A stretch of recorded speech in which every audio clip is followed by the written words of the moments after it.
देवराज ब्राह्मण चोरी करने के बाद भी भगवान शंकर के धाम गया है, उसका एक कारण था कि देवराज ब्राह्मण की माता एक लोटा जल शिव को समर्पित करती।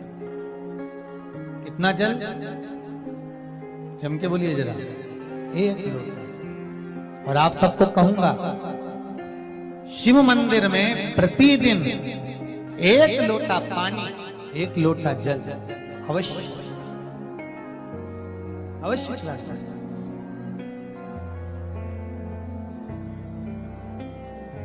एक लोटा पानी भगवान शंकर को अवश्य। क्या होता है? 3 दोष समाप्त होते हैं एक लोटा पानी शिव जी को चढ़ाने से। 3 दोष। पहला पितृदोष, दूसरा वास्तु दोष और तीसरा कालसर्प दोष। जब हम घर में से जल लेकर जाते हैं तो हमारे घर का पानी जब जाता है तो घर का जो वास्तु केंद्र होता है वो रसोई घर होता है। रसोई घर में से जल ले जाकर शिव जी को चढ़ाते हैं तो उससे वास्तु दोष समाप्त। दूसरे नंबर पर है पितृदोष। घर का जो मटका होता है, परिंडा होता है, हंडा होता है, वो पितरों का स्थान होता है। उस पितरों के स्थान पर जो जल भरा होता है उसमें से अगर भाग भगवान शिव को चढ़ाया जाए तो पितरों का देवता आर्यमा भगवान शंकर के कहने पर चलता है। इसलिए वो भाग जब शिव को प्राप्त होता है तो आर्यमा संतुष्ट होकर पितरों को भी फल प्रदान करता है। तीसरे नंबर पर कालसर्प दोष। भगवान शंकर को एक लोटा पानी अगर चढ़ा रहे हो, भगवान शिव पर एक लोटा पात्र जल का अगर चढ़ा रहे हो तो आपका कालसर्प दोष समाप्त। कालसर्प दोष होता कैसे?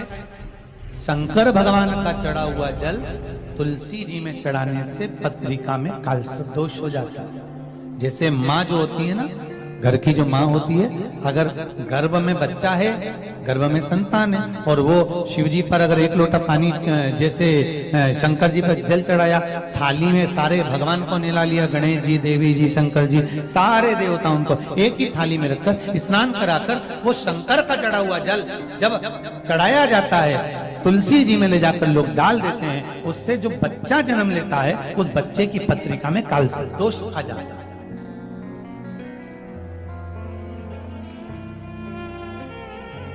इसलिए शिव महापुराण की कथा कहती है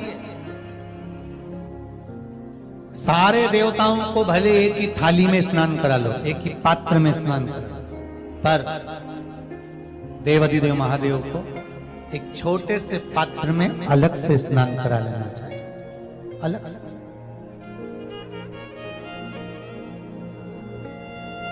और उस पात्र का जल शिव जी को समर्पित करा हुआ जल तुलसी जी में नहीं डालना। तुम्हारे घर में जो पौधा हो आप उसको उसमें समर्पित करो। जैसे बेलपत्री चढ़ाने के बाद जल चढ़ाना या जल चढ़ाकर बेलपत्र चढ़ाना। एक पत्र है, बड़ा सुंदर है, छोटा सा भाव, प्रश्न अच्छा है, आप सबके हित का।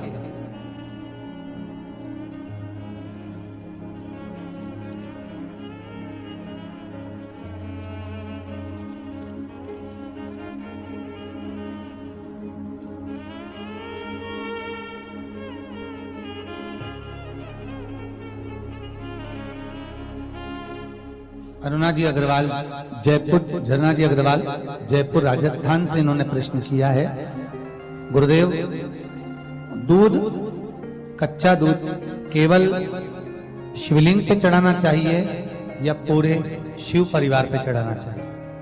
प्रश्न अच्छा है। और शिव महापुराण की कथा रुद्राक्ष उत्सव चल रहा है तो आप उसको समझें।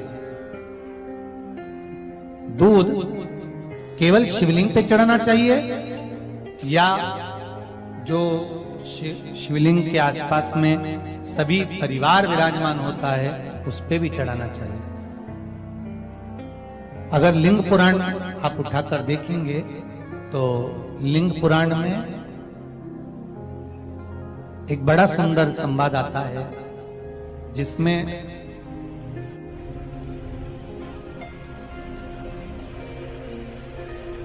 पीले कलर के शिवलिंग का वर्णन है।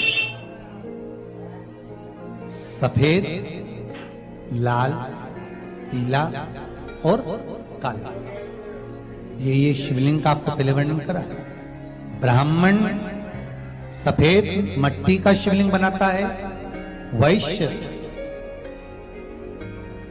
पीली मिट्टी का शिवलिंग बनाता है, क्षत्रिय लाल मिट्टी का शिवलिंग का निर्माण करता है, शूद्र काली मिट्टी का शिवलिंग का निर्माण करता है।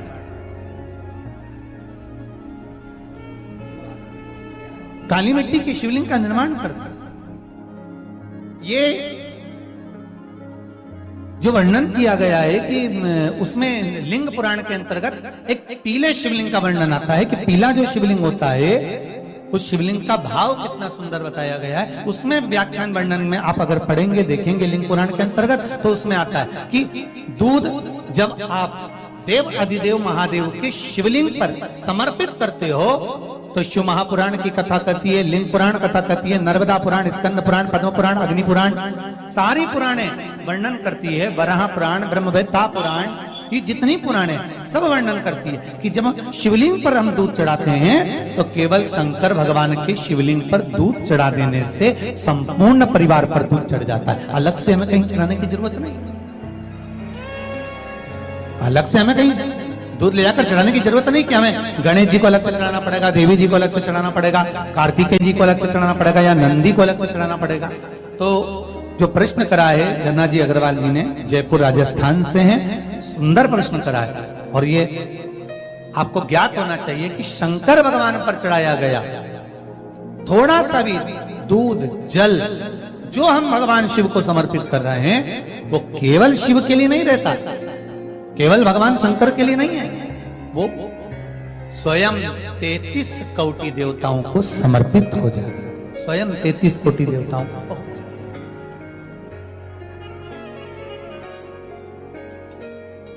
अलग से देने की जरूरत नहीं होती।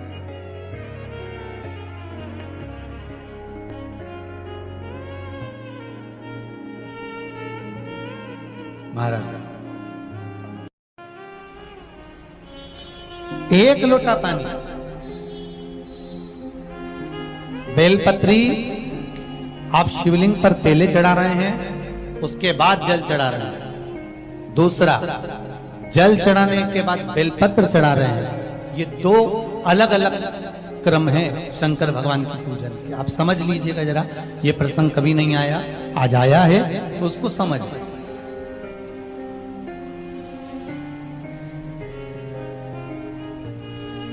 पहले बेलपत्र, उसके बाद में जल जो चढ़ाया जाता है ये रोग मुक्ति के लिए चढ़ाया जाता है। काहे के लिए चढ़ाते हैं अपन? रोग के निवारण, रोग मुक्ति के। जैसे कोरोना महामारी के अंतर्गत अपन सबने स्मरण किया ऑनलाइन शिव महापुराण में कि एक वर्णन किया था कि अगर ज्यादा स्वास्थ्य गड़बड़ हो रहा है तो एक लोटा दूध था और एक लोटा पानी बेलपत्र रखकर फिर चढ़ाने का उस समय पर वर्णन किया था। आप लोगों ने, कई लोगों ने उसको किया और उसका लाभ आपको मिला। उसी तरह आप शिव मंदिर में जाकर दर्शन करेंगे तो दो चीजें अपने को दर्शन करने को मिलेगी। एक भक्त आता है शंकर जी के मंदिर में, लोग भाव से पहुंचते हैं तो पहले वो क्या करते हैं, पहले बेलपत्री चढ़ा देते हैं फिर जल चढ़ा देते हैं। और एक भक्त जो शिव मंदिर में पहुंचता है पहले जल चढ़ाता है फिर बेलपत्र चढ़ाता है। दोनों का अलग अलग क्रम है, दोनों का अलग अलग भाव वर्णन है। पहला, अगर बेलपत्र चढ़ाया है और उसके बाद अगर शंकर भगवान पे जल चढ़ा रहे हो तो ये रोग मुक्ति के लिए होता है। जैसे बड़े रोग किसी को हो जाए, रोग किसी को घेर ले तो वो बेलपत्री चढ़ाने के बाद फिर जल चढ़ाएगा तो उसको रोग थम जाएगा और फिर वो रोग आगे नहीं बढ़ेगा, आगे नहीं बढ़ेगा। रोगों को थामने के लिए बेलपत्री पहले फिर जल। और जब कुछ कार्य के लिए आप, सिद्धता के लिए आप, अच्छे कार्य के लिए आप, मन की प्रसन्नता के लिए, आनंदता के लिए आप शिव आराधना कर रहे हो, आप शंकर की आराधना कर रहे हो, तो आप जल चढ़ाकर फिर बेलपत्री चढ़ाओ, उसका लाभ आनंद में। आपने जल चढ़ाया, उसके बाद बेलपत्री चढ़ाई।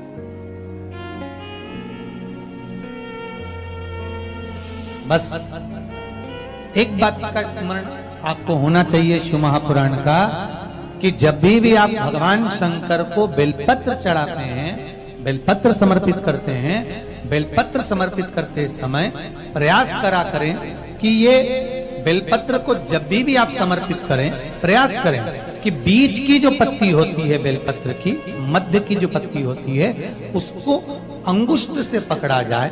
उसके बाद में आप फिर बेलपत्री को शिव पर समर्पित करें, प्रयास करें।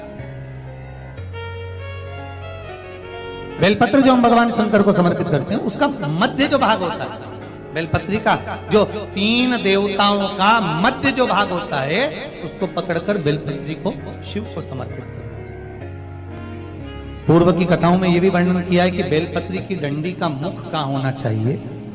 पूर्व की कथाओं में यह भी बताया गया है कि बेलपत्री की तीनों डंडियों के बीच में, तीनों पत्तियों के बीच में जो खाली जगह होती है, डंडी होती है, उसका क्या महत्व है, ये पूर्व की कथा में पहले बता चुके।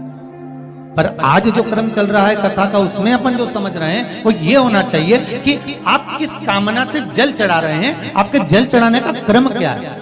अगर आप रोग मुक्ति के लिए चढ़ा रहे हैं तो पहले बेलपत्र चढ़ेगी, फिर जल चढ़ेगा। आप कार्य सिद्धि के लिए चढ़ा रहे हैं, पहले जल चढ़ेगा, फिर बेलपत्र चढ़ेगी। और यदि कोई विशेष कार्य है आपका, जो आपको भगवान शंकर से जाकर कहना है, कोई विशेष कार्य, जैसे ब्रह्मलोक में ब्रह्मा है, वैकुंठ में भगवान विष्णु है, पर संसार सागर में, ब्रह्मांड में, मृत्यु लोक में अगर कोई देव है तो वो देव अधिदेव महादेव, वो देव अधिदेव महादेव, दूसरा नहीं।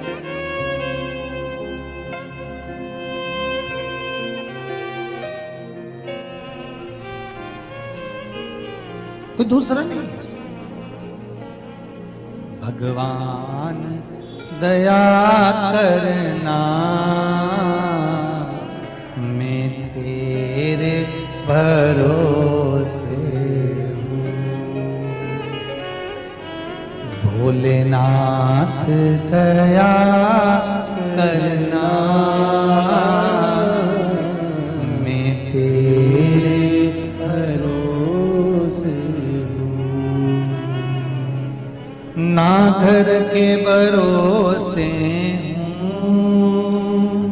ना परिवार के भरोसे हो, सब गाइए।